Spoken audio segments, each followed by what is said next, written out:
Good morning guys. Andito po tayo ngayon sa karagatan ng Pagbilao. Pagbilao, Quezon. Barangay Bantigi. Ayan po ang karagatan. Nandito po tayo. Kasalukuyan pong low tide sa ngayon.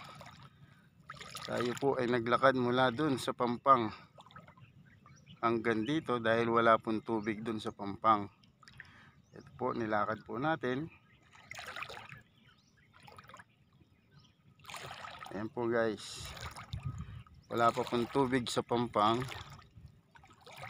Atin pong pinuntahan ang medyo malalim na parte na po ng karagatan ng Pagbilao, kung ito po ay high tide. Sa ngayon nalalakad pa lang po natin na hindi po tayo lumalangoy. Ayan po ang tubig. Ayan po guys. Good morning, good morning. Wala pong talapia dito. Hindi po tayo makakahuli ng talapia. Ayan po guys, good morning.